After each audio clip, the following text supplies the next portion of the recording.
Hello, and thank you for joining me today for training on environmental reviews. My name is Joy Belinden, and I'm a policy analyst at Homebase. Homebase is a nonprofit that provides technical assistance to continuums of care throughout the nation. We work closely with the Office of Supportive Housing here in Santa Clara County. This training is part of a set of trainings on COC regulatory components, and this one will be focusing on the environmental review process. This webinar will outline basic information regarding environmental reviews, core regulations in the process of completing these reviews, project type specific requirements, for example, tenant-based leasing and rental assistance, an example of environmental review and required forms, and related resources. What are environmental reviews? An environmental review is the process of reviewing a project and its potential environmental impacts to determine whether it meets federal, state, and local environmental standards. These reviews analyze the impact of a project on the surrounding environment and vice versa, which ensures that HUD-funded projects provide decent, safe, and sanitary housing. They also document compliance with all applicable federal environmental laws and authorities. Why are environmental reviews required? All HUD-assisted projects must ensure that the proposed project does not negatively impact the surrounding environment and that the property site itself will not have an adverse environmental or health effect on users. When is an environmental review needed? So throughout the process of environmental reviews, an environmental review record of all information collected and reasons for determinations must be maintained. It describes all activities that are part of the project, evaluates effects of the project on human and environment, documents compliance with applicable authorities, records determinations and findings, and contains verifiable source documents and relevant data. Every unit needs to be covered by an environmental review record. However, not every unit needs its own record. This is where project descriptions come in. Instead of defining a unit as its own project, which would be inefficient and duplicative, defining the project as broadly as possible will allow one review to cover multiple units. So an aggregate environmental review record can cover an entire building or site. Environmental reviews are good for more than 1 year and can in fact last for up to 5 years for rental assistance and leasing projects, given no major change in the physical project itself or in environmental conditions. Typically, environmental reviews for COC projects can be completed with ease, as they require a lower level of review, trigger few laws, are considered low risk, and can be performed quickly. For rental assistance and leasing, the review process is more streamlined than, say, a project requiring significant rehab and repair, a new project being constructed from the ground up, or projects undergoing demolition. Many COC activities will fall into the exempt or CENST category, which will be covered shortly in this presentation. Not every project is subject to full environmental review, and the extent of examination and exemption varies. For example, if we're talking about operating and administrative costs, tenant-based rental assistance and leasing without repairs, and supportive services, they're usually categorically excluded or fully exempt. Project-based and sponsor-based rental assistance and leasing without repairs may be subject to a limited scope review, while in contrast, any major rehab, repairs, construction, or demolition are subject to standard environmental assessments and review. Every project must be in compliance with applicable federal and state laws, such as the National Environmental Policy Act or the California Environmental Quality Act. While these regulations are not walked through in this training, grantees should be sure to consult the regulations themselves during the environmental review process.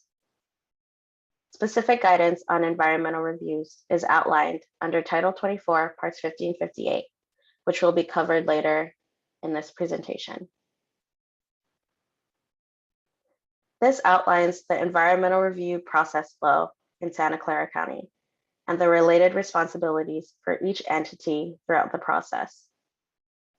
There are 3 entities participating in the environmental review process: the grant recipient, which is the entity receiving COC funds, HCD, who reviews the environmental review, and OSH, the responsible entity who signs and confirms the review. Responsible entities are a general unit of local government and are legally responsible for the review and certify that the environmental review is complete. Generally, responsible entities sign off on and confirm the environmental review. Firstly, the grant recipient is responsible for conducting the environmental review on their project. The grant recipients partner with the responsible entity as seen further down the chart. Once completed, the grantee should submit their review to Alejandra Herrera, who will review them for completeness. Once she reviews, she will then pass the project review to Consuelo Hernandez, the OSH director, who will sign off as the responsible entity agency official. There are 2 main regulations outlining the process for environmental review. HUD may complete the environmental review under Title 24, Part 50. This route is usually taken if a grantee is unable to partner with the responsible entity or the responsible entity declines to review a project. Generally, and as is the case in Santa Clara County, a responsible entity will sign off on the environmental review under Title 24, Part 58. This process is for projects undertaken by HUD grantees, where local governments and HUD grantees partner to complete the review as seen as in the previous slide. Next, we will walk through a process overview of the environmental reviews, defining the project, determining the level of review, and performing the environmental review. It's important to highlight that environmental reviews should be completed before the following: engaging in activities, committing funds, or signing contracts or leases. Defining the project adequately is a crucial foundation for the review process. The recipient must provide a detailed project definition and description so that the responsible entity can understand potential environmental impacts. The project includes both the full building or site where COC funds will be expended, and all the COC funded and non-COC funded activities an agency will undertake there. This means that the description should provide location-specific information, geographic boundaries, and a delineation of all activities included in the overall scope of the project. To reiterate, it contains factors such as location, for example, street address or map coordinates, purpose and need, so describing what is being done and why it is necessary. This can include features, resources, and even trends likely to continue in absence of the proposed project. Project beneficiaries, for example, this can include identifying it as an affordable housing project, mixed-use housing project, market rate housing project. All activities and area setting, so a physical description of existing and or proposed new buildings. This may include the size of the project, so area coverage, disturbance footprints, the number of units, and the population served, a time frame for implementation, and all funding sources and development partners.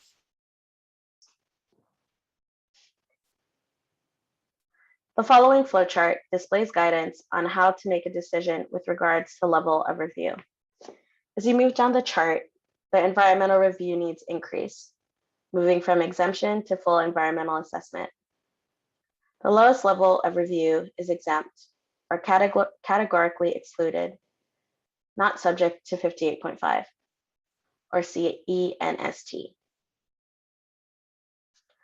Performing the review includes the following actions: providing a description for each law and authority summarizing the analysis conducted, documents consulted, public notices and responses to comments received where applicable, and the determination.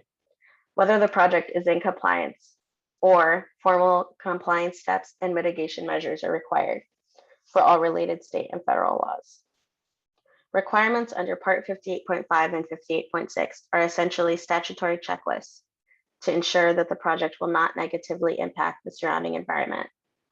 These include, but are not limited to, the following examples: Clean Air Act, Coastal Zone Management Act, and Endangered Species Act under Part 58.5, and the National Flood Insurance Program, Coastal Barrier Resources Act, and Airport Runway Clear Zones under Part 58.6.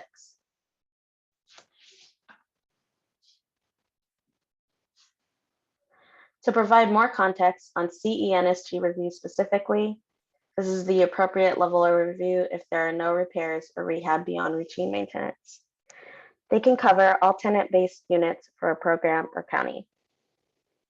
This section mentioned in the slide, Title 24, Part 50, Section 19, specifically refers only to tenant-based rental assistance and not leasing, but they are treated the same for the purpose of environmental review. The only potential regulatory concern is the Coastal Barriers Resources Act, which explicitly states that HUD assistance cannot be used in any project within the coastal barrier resource system. When considering tenant-based leasing and tenant-based rental assistance specifically, there is a difference in which review should be conducted based on when the grant cycle occurred. If the cycle occurred in fiscal year 2018 or earlier, CEST limited scope review should be completed every 5 years for each building. If the grant cycle occurred in fiscal year 2019 or later, a single CENST review for the entire tenant-based leasing project is required. For example, if the most recent environmental review completed for a project was in fiscal year 2019 and was a project-based CENST review, the project has met review requirements for fiscal year 2019 and 2020 grants. The following slides walk through a tenant-based CENST example. This slide includes basic project information to be included when completing the review, such as project name, responsible entity, grant recipient, and description, to name a few. This section of the review reflects funding information and a compliance checklist pursuant to 58.5 and 58.6 laws and authorities. Projects must specify whether formal compliance steps or mitigation is required to comply with each statute and provides a space for compliance determinations. The last section of the form includes a space for final determination on whether the project meets requirements for exemption and further steps on how to address projects that don't meet these requirements. It is signed by the preparer or the grantee and the responsible entity agency official. If after the review of the leasing program, there are no circumstances which require mitigation for compliance with any of the listed laws and authorities, then the program becomes exempt and funds may be committed and drawn down. Otherwise, if formal consultation or mitigation is required, extra public notice requirements apply.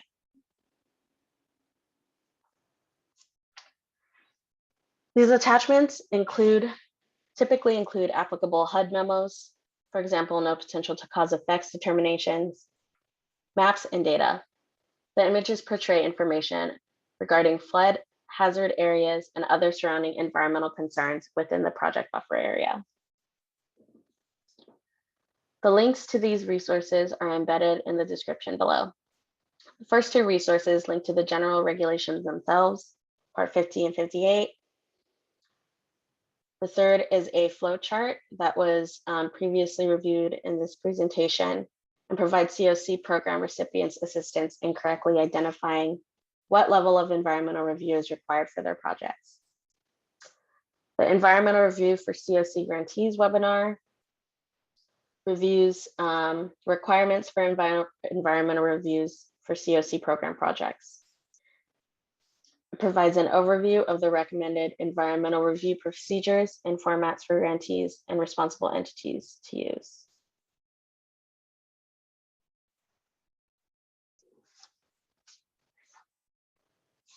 This webinar is a basic orientation to HUD's Part 58 regulations on environmental review responsibilities.